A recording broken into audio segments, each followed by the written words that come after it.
Welcome to the Pogchamps 3 recap video of Ludwig against CodeMiko.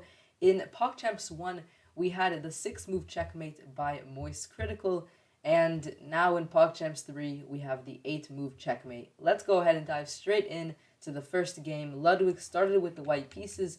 We have e4, e5, knight f3, knight to f6, the Petrov's defense, and this is a very tricky opening because after queen to e2, notice the queen is lined up with the king, which means that knight to f6 already loses. After knight to c6, you're going to win the queen because, of course, this is a discovered check, and the only square the queen can go to block is also covered by the knight.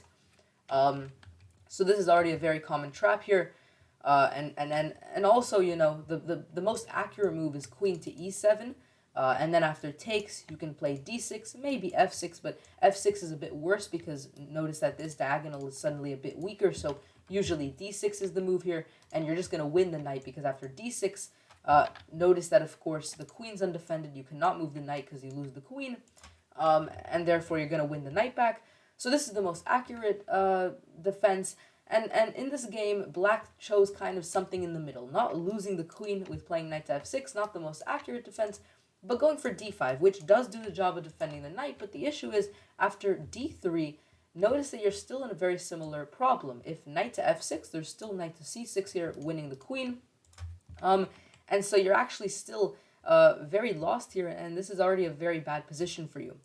So bishop to f5 was played here, and immediately Ludwig wins quite a lot of material. We have queen to c4 now, setting up a tricky checkmate, which Ludwig does get in this position.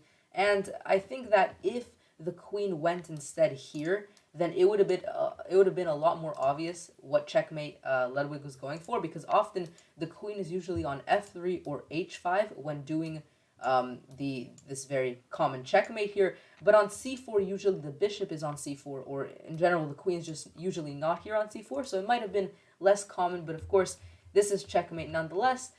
We're gonna go on to game number 2. Let's go. So in game 2, CodeMiko has the white pieces, and e4 is played. e5, knight f3, knight c6, bishop c4, bishop c5, and now bishop to d5 is played. And I don't like this move at all, because you're moving the same piece over and over again. There's tons of other options that aim to develop, get more pieces into the attack, instead of just moving the same piece again. So, you know, knight to c3 is possible, d3 is possible to develop this bishop, castling, getting the king safe. All of these moves are probably better than bishop d5 because you're not wasting another move.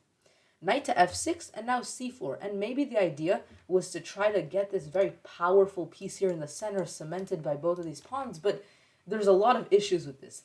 First of all, yes, you're kind of defended by pawns. This also means, though, that the bishop is very trapped. It doesn't have a lot of spots it can move. So already knight to d4, threatening c6, is a very massive threat, and it's not so clear how white can actually defend from this. So, you know, putting a bishop like this in black's territory and closing off its retreating gates, kind of, its retreating squares, is something that you should do very cautiously. Also, putting the knight on d4, notice that it's a very powerful square for the knight. It can never really get kicked out by pawns, and if you ever trade this knight, then eventually black can put the other knight here, and this is what's called a very powerful outpost. So you're already creating some weaknesses by putting the pawns on c4 and e4. In the game, though, we have d6, the knight coming to c3.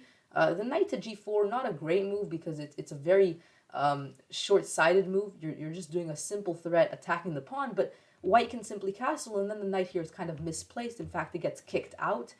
So, you know, these one-move threats are something you should try to, not do as much in your games. We have d3 and now c6, exactly what I was talking about. The bishop just doesn't have retreating squares, and immediately Ludwig gets some material. We have the queen coming to g5, and actually, I mean, I kind of want to focus on the attack that black is building here, because Ludwig does this very beautifully. He gets the queen in, he makes sure the queen's safe, and then he puts the knight on h4, making this rook tied down to the pawn. If the rook ever goes to f1, then there's checkmate. Additionally, by putting the knight here, you're allowing the bishop to maybe come into the attack. In fact, right now, bishop takes h3 is a threat because of the pin. So the king moves to f1 to try to stop that. But even then, the bishop can come into the game, take this pawn here, and white is in a very bad position here. the rook comes to e2 to try to stop this check. So maybe the idea was, okay, let me sacrifice some material, but then get everything safe. But the issue is, notice the rook's pinned now. It doesn't defend the square anymore. Queen takes g2, and actually there's checkmate here. So Ludwig attacked really, really beautifully in this game. I think that this idea of knight to h4 to get more pieces into the attack is just a very strong idea. And I mean, this showed that he's a very powerful contestant, and I'm really interested to see his future games. I ask you guys in the comment section to let me know, do you guys think that he might win? And if not, who do you think has a better chance of winning? Thank you guys so much for watching this video. Make sure you subscribe for more content like this, and I'll see you guys next time. Peace out.